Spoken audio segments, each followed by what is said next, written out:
Hola, soy Denise Arregui, esto es Presencia Cultural. Hoy estamos en un lugar verdaderamente especial, el Museo Pedro de Osma en Barranco. Bueno, esta casona centenaria con unos vitrales, Art Nouveau, salones majestuosos, contiene impresionantes obras de arte virreinal y también nuevas historias, como las que le traemos en este episodio. La humanidad está en juego. Eso es lo que hoy viene a contarnos desde la ciencia ficción la escritora española Rosa Montero con su novela Animales Difíciles. También visitaremos la muestra María Materialidad Divina, precisamente aquí en el Museo Pedro de Osma.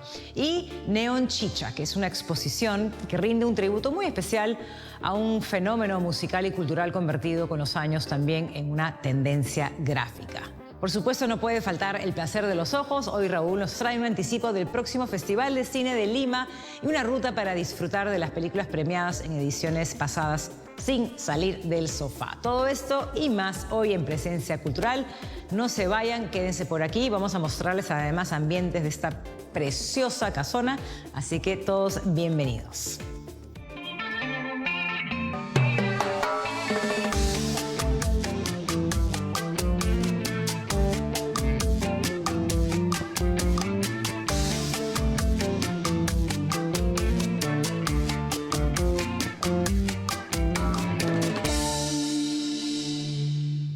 Hoy en Presencia Cultural hemos recibido la visita de una de las voces más potentes de la literatura en español, Rosa Montero.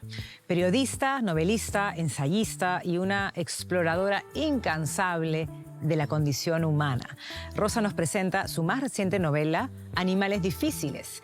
En clave de ciencia ficción, este libro es el cierre de la tetralogía de su protagonista, Bruna Husky, o Bruna Husky. Con su lucidez habitual, esta maravillosa autora nos invita a reflexionar sobre la inteligencia artificial, los dilemas de un mundo cada vez más tecnológico, pero también a pensar en la escritura, que en ella se manifestó a los 5 años y en el verdadero poder de la ficción. No te pierdas esta entrevista. Rosa, además de una excelente escritora, es un ser humano ferozmente vital. Hablemos de las fuentes de inspiración. Bruna Husky, una detective tecnohumana en una Madrid del 2111, una ciudad futurista, naturalmente rodeada de grandes avances de tecnología, grandes desafíos. ¿Qué te inspiró? Pues mira, lo primero es que tú no escoges las historias que cuentas, sino que las historias te escogen a ti. De repente son como sueños que sueñas con los ojos abiertos. Nacen del mismo lugar del inconsciente de donde nacen los sueños y con la misma autonomía con la que los sueños aparecen por la noche. O sea que tú escribes el libro que necesitas escribir. Y en cualquier caso, cuando empecé con Las Brunas, hace casi 20 años, yo lo que quería era crearme un mundo propio, que yo creo que todos los novelistas lo primero que quieren es eso, porque ser novelista es jugar a ser un poquito como un diosecito, ¿verdad? Inventando personas y vidas, pero si ya te creas un mundo propio, con personajes estables, pues es como ser una diosa muy poderosa y jugar a un juego muy gordo, ¿no? Que yo pudiera visitar de cuando en cuando. Por eso las novelas no se continúan, son autoconclusivas. Tú puedes leer una sola y no pasa nada. Te puedes leer esta última sin haber leído las anteriores y no pasa nada. Y luego ya a partir de ahí empezaron a surgir por sí mismos. Como te digo, el personaje de Bruna Husky para mí es, de todos los que he hecho, el que siento más cerca de mí en el fondo, porque es un clon humano que los ingenieros genéticos han hecho madurar aceleradamente. Entonces en 14 meses la crían en un tanque, en esos 14 meses llega a 25 años de vida biológica, en ese momento la activan y vive 10 años nada más, hasta los 35 biológicos, y ahí por defecto, porque no saben hacerlo mejor, pues hay un fallo multiorgánico, muere en una semana. Entonces estos pobres tecnohumanos como mi Bruna saben cuándo van a morir. Exacto. Y por eso no pueden olvidarse de que son mortales, que es lo que hacéis la mayoría de los humanos. Tú probablemente vives como si fueras inmortal. Yo no.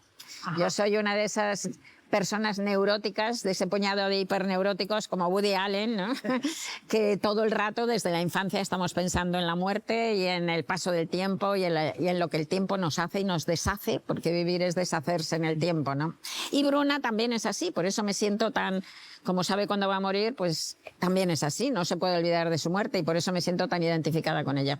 O sea, si eres una persona que consideres que estás constantemente pensando en el tiempo y la mortalidad. Sí. ¿Y cómo te ubicas frente a esos pensamientos? Bueno, desde pequeñita, yo tenía 9 años, me recuerdo diciendo, mira Rosita, qué tarde tan bonita, disfrútala, porque enseguida va a pasar el tiempo y estarás por la noche en la cama. A mí me da miedo dormir por la noche. Pasará más tiempo y estarás en el colegio, tampoco agradable. Pasará más tiempo, te habrás hecho mayor. Pasará más tiempo, se han muerto tus padres. Pasará más tiempo y te habrás muerto tú. Yo me decía eso desde los 9 años. Cuando estás muy llena de una conciencia de muerte, estás muy llena de una conciencia de vida. Entonces disfrutas la vida, te comes la vida a bocados, ¿no? John Lennon cantaba eso de que la vida es eso que sucede mientras nosotros nos ocupamos de otra cosa, ¿verdad? Bueno, claro. Yo no.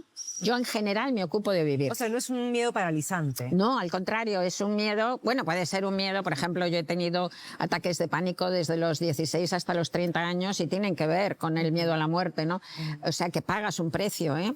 Pero por otro lado tienes la compensación de esa especie de instinto vital álgido, de esa intensidad de vida, de no olvidarte, como decía John Lennon, de que estás viviendo. Yo cada día que me levanto sé que estoy viva y eso es una cosa maravillosa, es un disfrute, es una sensación poderosísima, me encanta la vida, soy una disfrutona, ¿no? Entonces pago el miedo y pago la obsesión por la muerte por ese otro lado de vida plena y de vida casi feroz, te diría.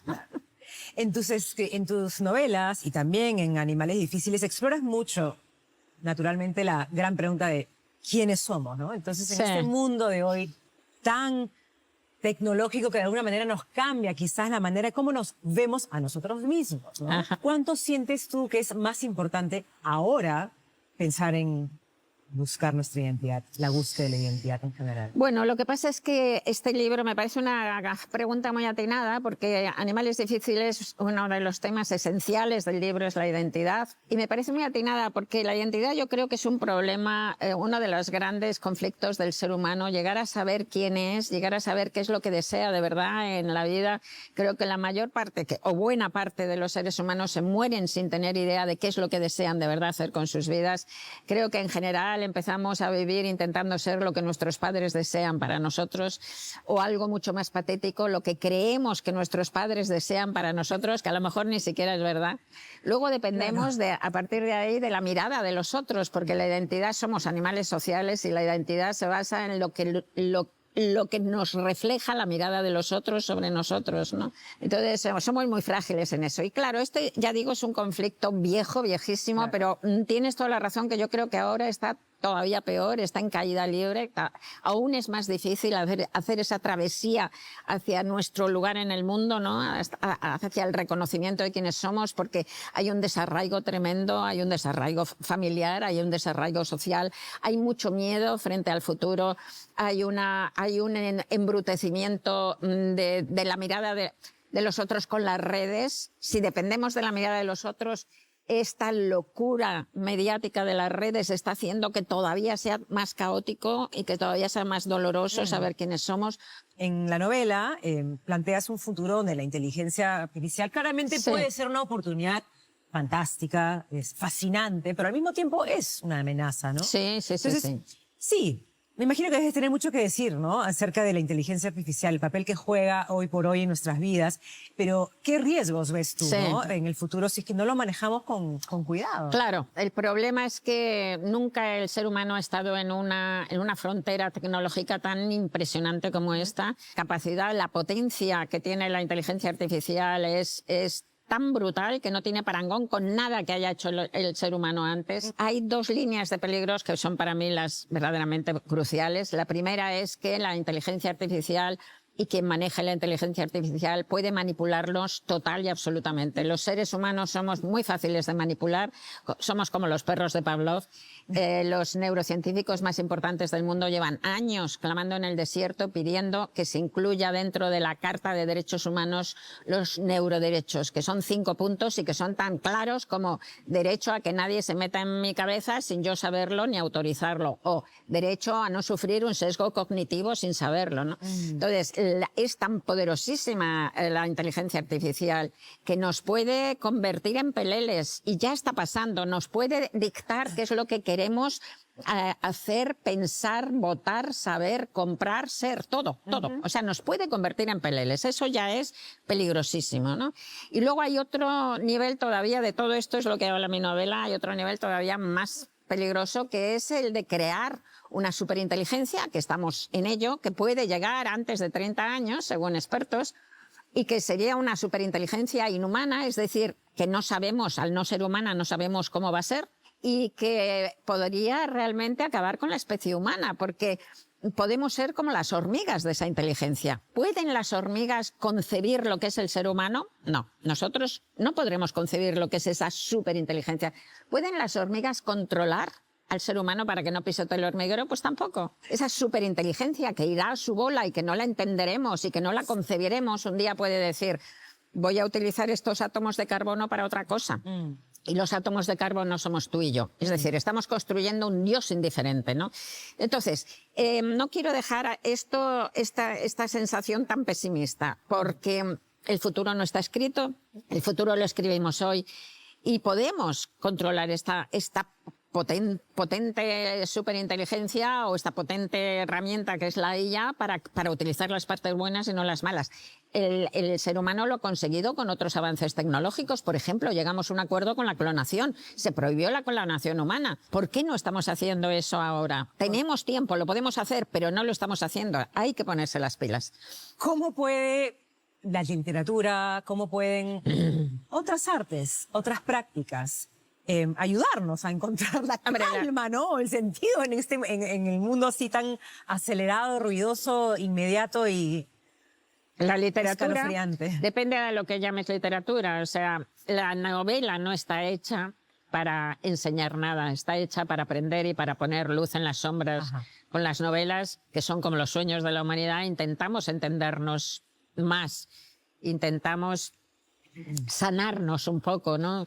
Pero para cambiar el mundo concreto de mañana, para hacer esto y buscar las leyes, no sirven las novelas. Ahora yo al hablarlo y al explicarlo, pues sí, esto es una acción ciudadana, ¿no? Pero las novelas no sirven para eso, no sirve el periodismo, sirve salirte a manifestar, sirve votar a determinadas personas, sirve exigir determinados comportamientos, ¿no? Sirve ser un ciudadano activo, digamos. Justamente tú eres una mujer que ha transitado libremente entre estos géneros, entre el periodismo, la ficción, la novela, los ensayos, la ciencia ficción. Sí. ¿Y cómo has logrado, ¿no? Romper estas barreras? Porque son falsas, esos son cajoncitos. Sí. Que establecen los expertos para intentar pues, controlar la realidad que es incontrolable, para intentar dar un orden al caos. Vivimos, la vida es puro caos y cada día somos más conscientes de ese caos y vivimos una vida totalmente mestiza, híbrida. Mi novela no creo en los géneros, por ejemplo, mi novela es de ciencia ficción, pero además también es una novela negra porque ella es detective, pero además es sobre todo una novela existencial como todas las mías porque habla de la muerte, del sentido de la vida, si es que hay alguno, del paso del tiempo. Además es una novela social porque habla de la situación del mundo, además es una novela política. Además es una novela de aventuras, además es una novela de amor. Sí. O sea que... Y la vida es eso, ese conjunto, ¿no? Mezclado de cosas. Y un poco de todo eso que mencionas también está en la novela que a mí más me gusta, la tuya, que es La ridícula idea de volver a verte, que mezclas tu vida, tu propia experiencia de pérdida, de duelo, con la vida de la gran científica Marie Curie, que también pasó por por el dolor y la lucha por salir adelante. Por la viudez. Así es. Bueno, para mí no es un libro de duelo, para nada, es un libro en el que intento hablar de cómo podemos aprender a vivir la vida de una manera más serena, de una manera más plena, y cómo podemos vivir el presente, aprender a vivir el presente, que es lo único que existe, no existe más que esto ahora mismo, con más ligereza. Por eso la portada es esta señora que vuela, porque yo lo que quiero con este libro es aprender a vivir con ligereza, ¿no? Ajá. Y con plenitud. Entonces es un libro que trata de la vida, pero para llegar a ese acuerdo con la vida, a esa ligereza y a esa plenitud, primero hay que llegar a un acuerdo con la muerte, con el miedo a la muerte propia y con el dolor de la muerte de los otros, ¿no? Por eso, aunque es un libro que trata de la vida, pues habla también de la muerte y del duelo, ¿no? Cuando vas viviendo, sobre todo cuando tienes una vida tan larga como la mía, pues te das cuenta que en cada vida hay muchas vidas, ¿no? Y de cuando en cuando vas llegando a una especie de meseta en la que te paras y miras alrededor y dices, bueno, estoy haciendo la vida que quería hacer, realmente lo que quiero es esto, las cosas esas de la identidad, como te digo, ¿soy yo esta o quiero ser otra persona? ¿Cuál es mi relación con mis padres, con mis hijos, con mis amantes, con mi trabajo, con el mundo? Preguntas esenciales de todos, ¿no? Entonces yo estaba en una de esas mesetas cuando me llegó un pequeñísimo libro de duelo que hizo Marie Curie a la muerte de su marido, 25 páginas, y de repente comprendí que podía reflexionar sobre todo eso mirando en la vida de Marie Curie cómo ella, porque son reflexiones que nos abarcan a todos, cómo ella había respondido mal o bien a estas mismas preguntas, ¿no? Era una especie como de conversación con ella, ¿no? Lindísimo. Algunas veces has dicho que escribir es como adentrarte o meterte en un lado, en una oscuridad, ¿no? En un lugar de profundos miedos, ¿no? Enfrentarte a esos miedos, ¿no? Grandes aprendizajes debes haber tenido a lo largo de tu vida como escritora explorando esa oscuridad. Escribes, como te digo, no para enseñar nada, sino para aprender, pero lo que pasa es que es vida pura, vida pura. Entonces, si yo te pregunto ahora, y yo verdaderamente en todos los libros he aprendido, pero si yo te pregunto ahora, ¿qué has aprendido tú? ¿Qué aprendiste tú de los 25 a los 30 años? Te sería difícil de decir, ¿verdad? De los 25 a los 30, no tengo ni idea. Seguro que aprendiste algo, pero Seguro te sería sí. difícil decir, pues para mí lo mismo, ¿no? ¿Qué aprendiste exactamente? Haciendo muchos esfuerzos, en algún momento, en algún caso, tengo destellos de cosas que vi, pero que no se pueden contar porque forman parte de la narración de tu vida, ¿no? Que de repente dices, bueno, esto me ha hecho entender que en realidad lo que yo pensaba de aquello no era tan así. O sea, que no son respuestas puras, sino que son nuevas maneras de narrarte el mundo. Te van ayudando. Cuando vas creciendo, vas narrándote el mundo de otra manera, ¿no? Porque somos sobre todo en una narración. Ha sido un placer. Muchas gracias. Gracias por estar aquí También con para mí. nosotros. Y que siga disfrutando tus días en Lima. Pues sí. Gracias. Lo haré. Gracias.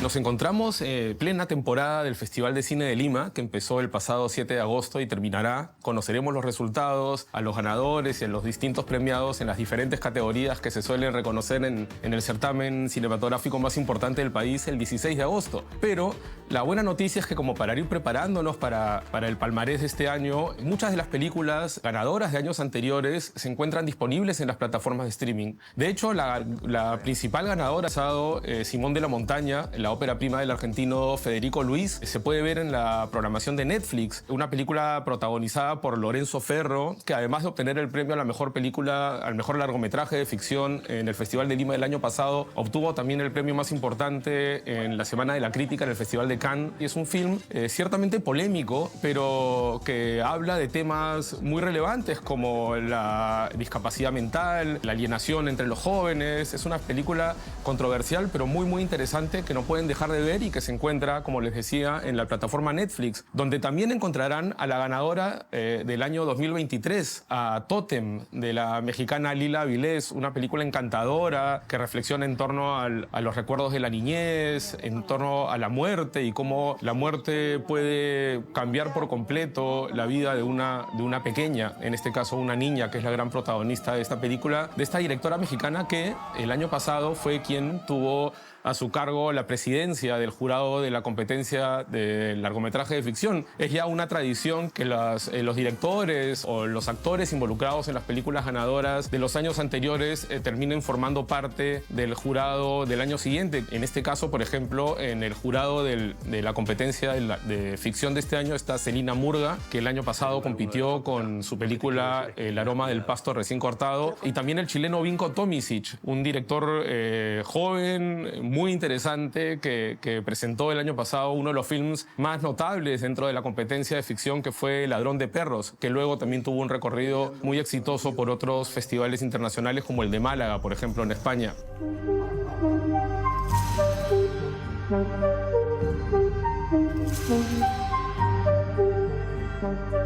Tú estás loco. Una sonrisita, por favor. Otra película que podemos encontrar en el streaming, en este caso en la plataforma HBO Max, es Los Delincuentes, del argentino Rodrigo Moreno. Una película que hace un par de años se llevó el premio a la mejor dirección. Un film que gira en torno a un robo a un banco, pero que trata sobre muchos más temas. Es una película larga, ondulante, dura más de 3 horas. Así que si se animan a verla, es muy recomendable. Es una gran película, pero es una película también muy demandante. La buena noticia de encontrar el streaming es que uno la pueda ver, digamos, haciendo pausas y tomando ciertos descansos, pero bueno, no dejen de verla porque creo que es la obra cumbre dentro de la filmografía de este realizador argentino, a quien ya tuvimos en ediciones pasadas también del Festival de Cine, por ejemplo con la notable El Custodio, una película que en su momento también recibió varios premios y reconocimientos en el Festival de Lima. Y finalmente, otras 2 películas un poco ya de ediciones anteriores del festival que obtuvieron el premio a la mejor película de ficción, al mejor largometraje de ficción, también están en las plataformas. La Nana, por ejemplo, de Sebastián Silva, ganadora del premio principal del festival en el año 2009, está disponible en Prime, un film chileno que presenta una actuación realmente notable de la actriz Catalina Saavedra, a quien tuvimos también el año pasado, por cierto, en el Festival de Lima, como una de las protagonistas de la excelente comedia Historia y Geografía de Bernardo Kesny. Se ha puesto tan latera, cargante, mañosa. ¿Qué quiere que haga? ¿Quiere que la eche? ¿Por qué no? Le traemos a la Sonia. Yo recibo las órdenes directamente de la señora Pilar, no de usted, ¿ah? ¡Tengo el horno prendido! Y también encontraremos en este caso en la plataforma Netflix Leonera, de Pablo Trapero, la vencedora de la categoría de largometraje de ficción del 2008, que es protagonizada por una notable Martina Guzmán y que, bueno, narra las desventuras de una mujer embarazada que es condenada a prisión luego de un crimen espantoso. Todas ellas son películas latinoamericanas recientes que no solo obtuvieron premios, como les decía, en el Festival de Lima, sino también en muchos otros certámenes internacionales y que creo que funcionan perfectamente como una antesala para conocer los ganadores de este año, que, como les decía, los sabremos finalmente tras la ceremonia de clausura que se realizará el 16 de agosto. Yo marco tarjeta todos los días. ¿Y todo eso para qué?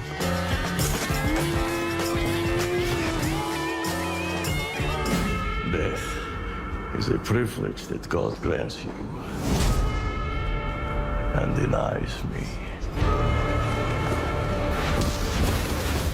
I was one of his most faithful servants until he took my princess. Como si se hubiera adelantado la celebración de Halloween algunas semanas, en los próximos días, en los próximos meses, coincidirán en nuestra cartelera comercial nuevas películas dedicadas a algunos de los monstruos clásicos del cine, algunos de los monstruos más recurrentes que parecen no pasar de moda nunca y que siempre vuelven a nuestras pantallas de una forma o de otra. Para empezar, este 14 de agosto llegará a nuestros cines una nueva versión de la historia de Drácula, Drácula a Love Tale o Drácula, una historia de amor, dirigida por el francés Luc Besson, director de películas recordadísimas como La Femme Nikita, como Azul Profundo, El Quinto Elemento. Besson es probablemente el cineasta francés más exitoso de las últimas décadas y que es protagonizada por un actor realmente interesante como Caleb Landry Jones, además de contar en su reparto con otro intérprete notable como Christoph Waltz. La película, como les decía, llegará el 14 de agosto, pero opciones no faltan para recordar o repasar la historia del chupasangres más famoso de la literatura y del cine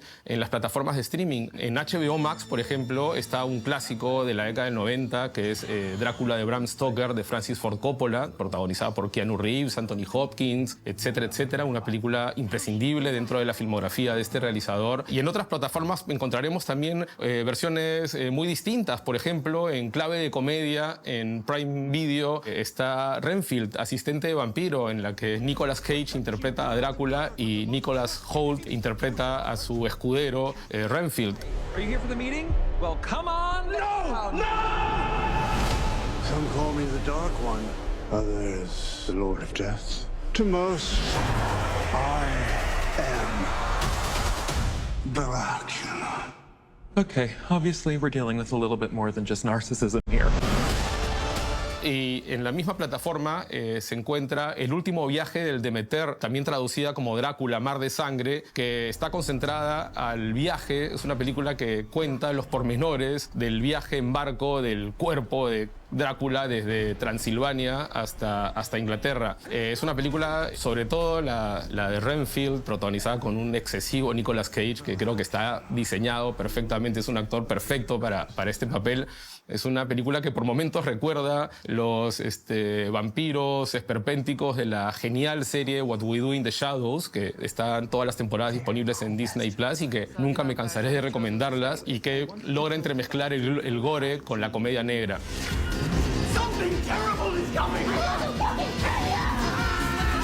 Master, this is pretty macabre. El siguiente monstruo que llegará a nuestras salas y que también tendrá su debut próximamente en el streaming, en este caso en la plataforma Netflix, porque es una producción de Netflix, y es la versión de Frankenstein de la escritora Mary Shelley que ha dirigido el notable realizador mexicano Guillermo del Toro. Es un proyecto en el que ha venido trabajando este director por mucho tiempo y que ya hace algunos días se divulgaron los primeros trailers, los primeros avances, y realmente creo que las expectativas están justificadísimas. La película es protagonizada por Oscar Isaac, por el mismo Christoph Waltz, que también tiene un papel en este film, y llegaría a la cartelera, todavía no tiene una fecha precisa, alrededor del mes de noviembre.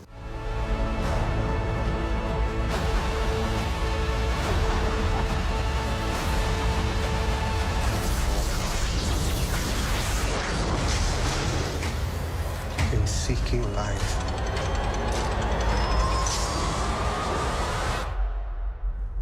I created death. Frankenstein es otro personaje que ha tenido muchas versiones y muchas adaptaciones en la historia del cine, y que en las plataformas podemos encontrar en la que es sin duda la mejor de todas, que es el Frankenstein original de 1931 de James Whale. La película la encuentran en HBO Max, donde también encontrarán la secuela, La novia de Frankenstein, dirigida por el mismo James Whale. En estas películas la criatura es interpretada por el legendario Boris Karloff, y es considerada esta última, La novia de Frankenstein, una de las mejores secuelas de la historia del cine. Es un film que es tan bueno como el original, al que le añade pues toques de comedia. Ver las dos películas en sucesión está muy bueno, no son películas muy largas, y creo que las primeras son las mejores en este caso, del personaje concebido, de la historia concebida por Mary Shelley. Y si quieren seguir explorando en torno a esta figura del científico demente que crea una criatura sobre la base de fragmentos de cadáveres, pueden encontrar versiones muy distintas, muy originales de la historia. Por ejemplo, en Disney Plus, donde está Frankenweenie, el cortometraje original, y el remake que hizo el propio Tim Burton en animación de stop motion sobre un niño que revive a su mascota. Y en Prime Video encontrarán una versión ciertamente interesante. No la puedo recomendar como una buena película, pero creo que es una película que los completistas del mundo de Frankenstein sabrán agradecer, que es Yo, Frankenstein, que la encuentran en Prime Video, una película que le da un giro de film de acción, de film de ciencia ficción, futurista, a la historia original de Frankenstein.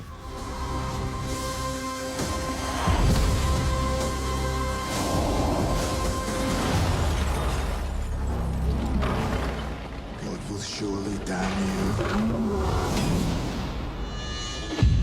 El tercer monstruo clásico del cine que llegará a nuestras pantallas es otra criatura que en realidad parece nunca haberse ido, porque vuelve una y otra vez en distintas versiones a nuestros cines y a las plataformas de streaming. Me refiero, por supuesto, al Hombre Lobo, que volverá a las salas el 21 de agosto en la película Hombres Lobo: El Despertar, un film protagonizado por Frank Grillo, que ha sido descrito como una mezcla entre la historia clásica del Hombre Lobo con La Purga. He podido ver el avance y bueno, creo que es un film también que podría interesarle a los completistas del mundo de los hombres lobos, que tienen, por suerte, muchas otras versiones más interesantes en las plataformas de streaming. De hecho, el Hombre Lobo original de Wolfman, protagonizado por Lon Chaney Jr., la pueden encontrar también en la plataforma HBO Max. Así que ya lo saben, en las próximas semanas los fanáticos del cine de terror, de las historias góticas, podrán reencontrarse con sus personajes favoritos, con Drácula, gracias a la película de Luc Besson, con Frankenstein, gracias al notable Guillermo del Toro, y por supuesto con los hombres lobo, que volverán a nuestros cines en una versión ciertamente diferente de la historia. Bite me!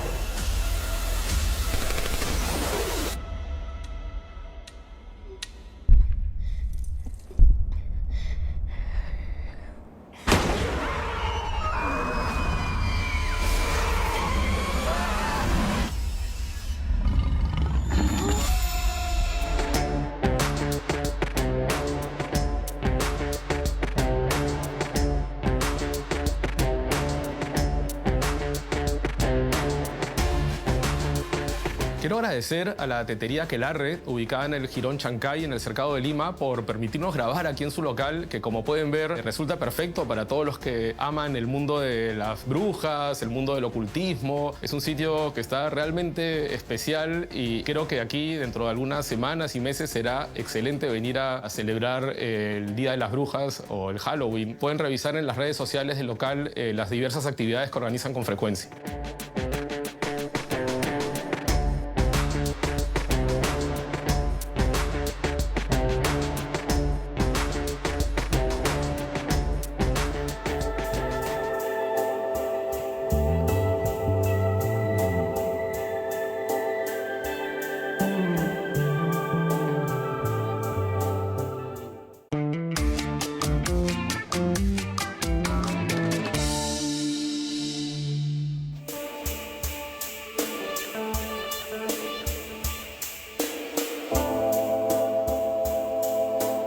Hoy nos encontramos en un lugar verdaderamente precioso y emblemático, el Museo Pedro de Osma, que es una joya arquitectónica y cultural en pleno corazón de Barranco. Bueno, esta casona fue diseñada por el arquitecto Santiago Basurco, fue construida en el año 1906 por Pedro de Osma y Pardo como residencia de verano. Bueno, además de sus característicos vitrales, Art Nouveau, tiene unos techos de metal y arañas de cristal, conserva un siglo de historia familiar, artística y patrimonial. Bueno, aquí, en medio de estos jardines que también son hermosos, nació una muy importante colección de arte virreinal. Pedro de Osma adquirió piezas que de otra manera quizás se habrían perdido. Fue así como en el año 1996 este espacio abrió sus puertas al público en general y el edificio fue declarado Patrimonio Nacional en el año 80 y en abril del año pasado recibió el escudo azul de la UNESCO. Pero más allá de sus muros hay también una historia de legado. Está el trabajo de la Fundación Pedro y Angélica de Osma Gildemeister, que no solamente vela por la conservación del museo, sino también por obras sociales, además de un taller de restauración que ha devuelto el brillo a piezas tan icónicas como la imagen del Señor de los Milagros.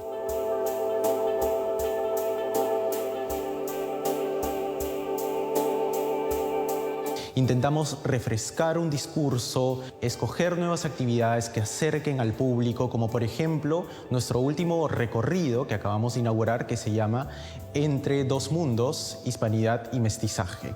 Una nueva manera también de explorar las piezas que hablan de nuestra herencia hispanoamericana, y es una manera también que intentamos conectar con diversos países. Creo que esta también sería una manera de poder presentar el museo, además de estar dentro de una joya arquitectónica como tal, como lo podemos ver aquí, ¿no?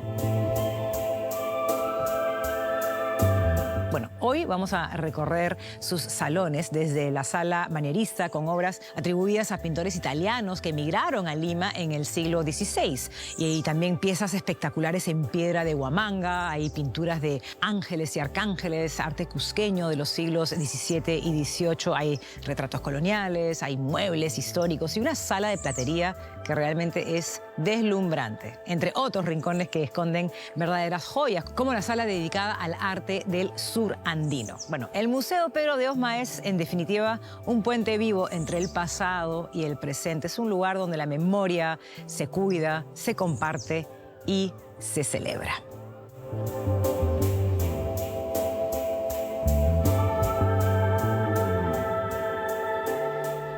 ¿Cómo se representa lo divino desde lo más terrenal? El Museo Pedro de Osma propone una respuesta con María Materialidad Divina, que es una exposición que reúne más de 50 piezas de arte virreinal peruano para explorar la figura de la Virgen María. Tan representada a lo largo del tiempo, la Virgen ha adoptado múltiples formas, cada una con su propio lenguaje visual y simbólico. Esta exposición está distribuida en 8 estaciones temáticas y entrelaza materiales como el oro, la plata, la piedra de Huamanga y la madera de maguey, en esculturas, pinturas, platería, textiles. Bueno, 19 de las piezas no han sido nunca antes mostradas, como es el caso de un manto y escapulario de la Virgen de la Puerta de Otusco, que llega a Lima por primera vez. Con curaduría de Andrés de Leo y una museografía contemporánea, una iluminación preciosa además, la exposición invita a un diálogo entre espiritualidad y arte y nos presenta a la Virgen María como una fuente inagotable de inspiración artística, religiosa y cultural.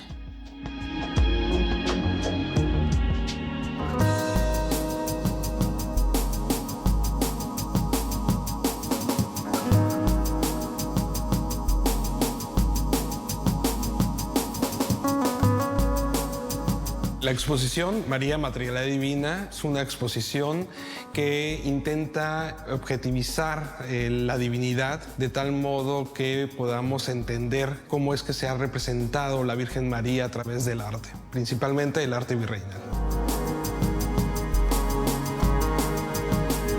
La intención de esta exposición es llevar a cabo una revisión a las obras virreinales a partir de la materialidad, no solamente desde la historia del arte o desde la sociología del arte, sino también desde una revisión más interdisciplinaria, revisando sus técnicas materiales, y nos parecía ideal tomar como ejemplo a la Virgen María como referente para hacer estas revisiones, dado que la Virgen evoca una serie de virtudes, una serie de características divinas que dentro de la materialidad tenían que estar presentes como un elemento iconográfico más en el momento de la representación de la Virgen.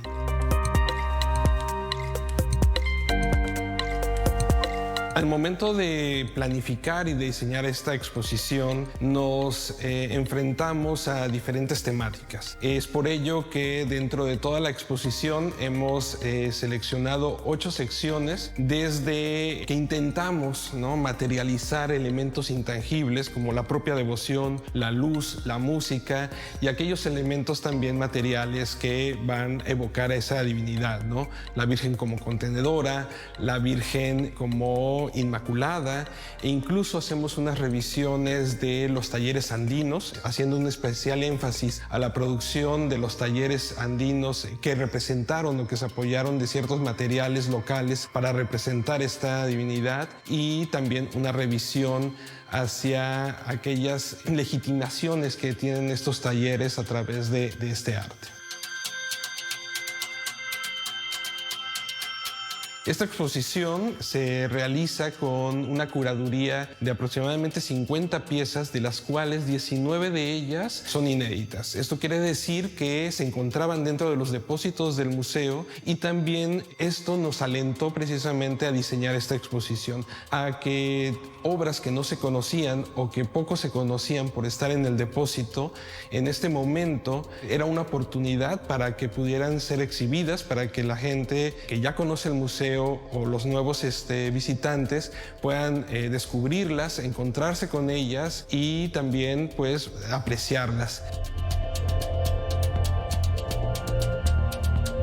Esta exposición intenta generar en el espectador, quien venga a visitarla, más allá de ver una serie de imágenes que evocan a la imagen de la Virgen, lo que intenta es que el visitante formule un diálogo entre las diferentes piezas. Cada obra, cada pieza está estratégicamente colocada dentro de la sala para que tengan un juego y una interacción. Cada una de ellas se forma de manera complementaria a la otra, y por lo tanto el visitante puede ir recorriendo esta exposición de tal manera que puede ir descubriendo estos enlaces entre la platería, entre la escultura, entre la pintura, y, como decía antes, incluso hasta dentro de un ave disecada que de cierta manera rompe esquemas en la forma de exponer dentro del territorio o región del Perú obras de arte. Esta exposición ha sido un esfuerzo del Museo Pedro de Osma en colaboración con la Universidad de Ingeniería y Tecnología, quienes invitamos a que descubran esta muestra donde no solamente se habla de obras religiosas, sino también de una manifestación cultural que distingue y representa al Perú.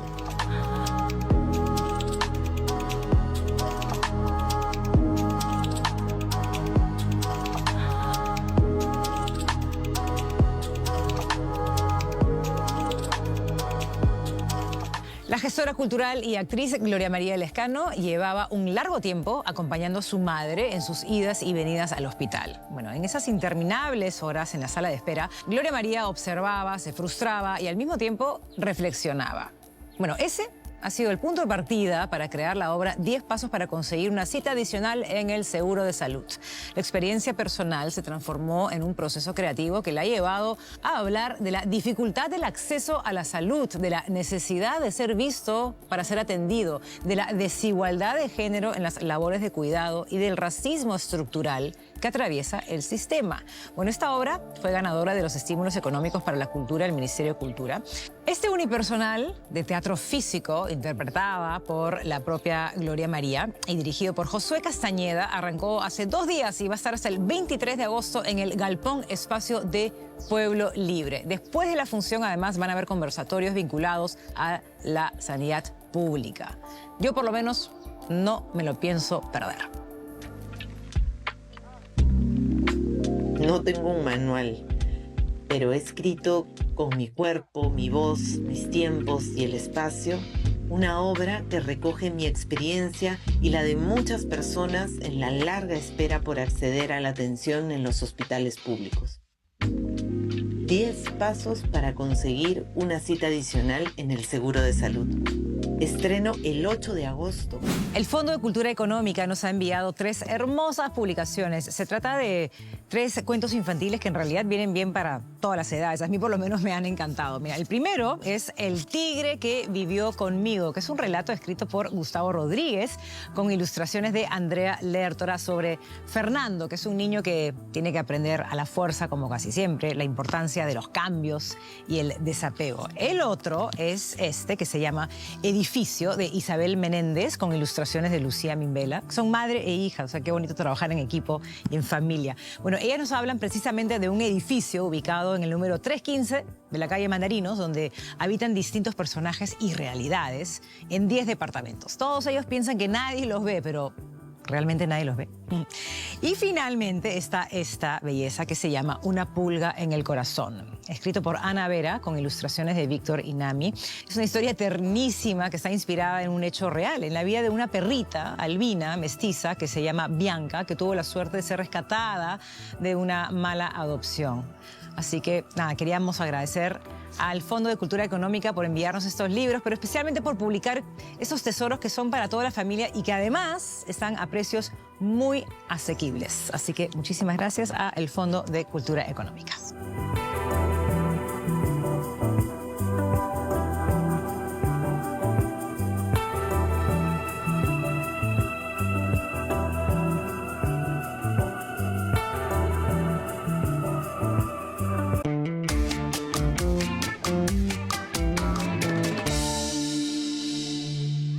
La música chicha siempre ha utilizado carteles poderosos, fluorescentes, que invitaban pues, a conciertos de grupos y cantantes emblemáticos como el Chacalón y la Nueva Crema o los Chapis. Bueno, y con los años esta estética popular explotó, en el mejor sentido de la palabra. Fue reinterpretada por artistas contemporáneos y se apoderó de distintos espacios que hoy brillan en todo el país. Neón Chicha es una exposición que reúne 20 años de afiches y rinde homenaje a uno de los fenómenos culturales más auténticos de nuestro país.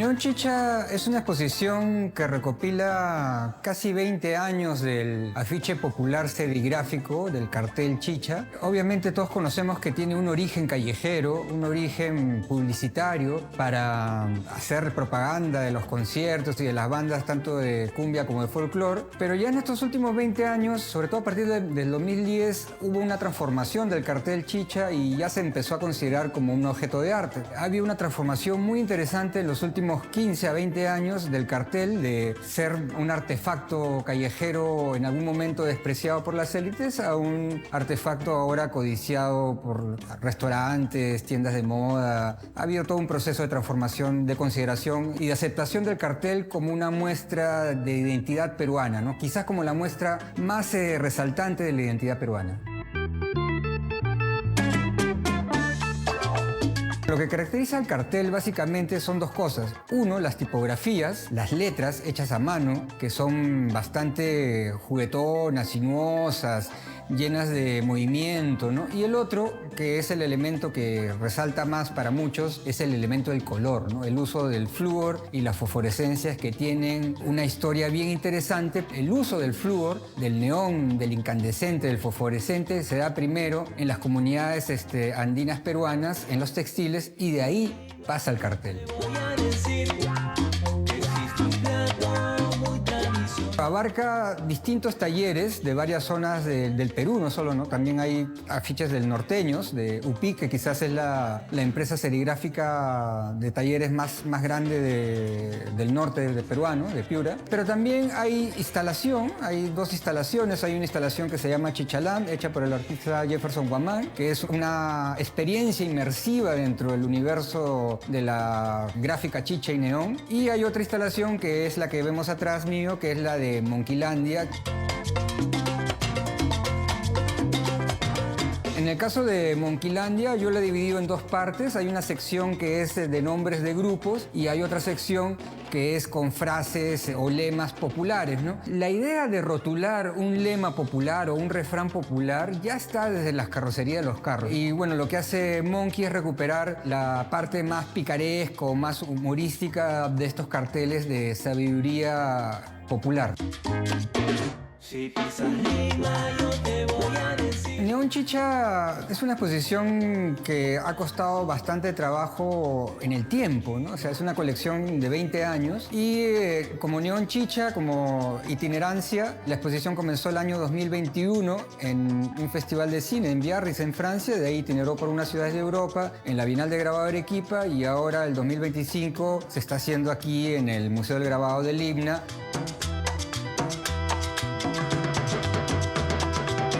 En Neón Chicha también podrán ver trabajos de uno de los colectivos más interesantes que se han aparecido, que es Chicha Arts, que es un proyecto colectivo con Pedro Ptolomeo Rojas, que es uno de los pioneros del cartel Chicha, con Edison Urcuguaranga, que es el hermano de Helio Tupac y quien continúa con uno de los talleres de serigrafía más importantes del Perú, que es Sea Publicidad, con Jefferson Guamán y con Quien Habla.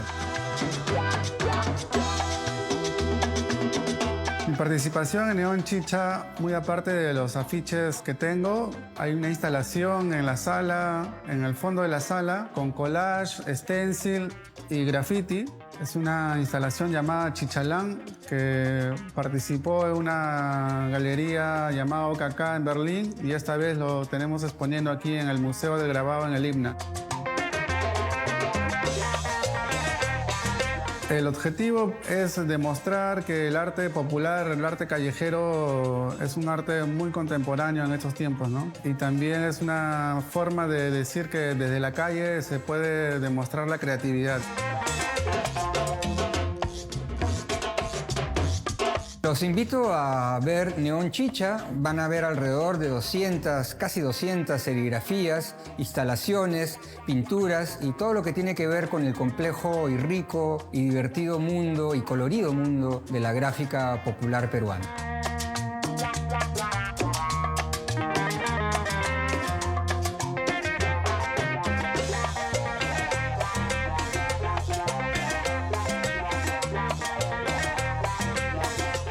Tú no escoges las historias que cuentas, sino las historias te escogen a ti. nos quedamos con esa frase de Rosa Montero. Así cerramos este programa de hoy desde el Museo Pedro de Osma. Hoy hemos hablado de libros infantiles, de carteles chicha, de distintas miradas. Esperamos que todas ellas o alguna de ellas se haya colado como la luz que entra por los vitrales de este precioso museo y se quede contigo.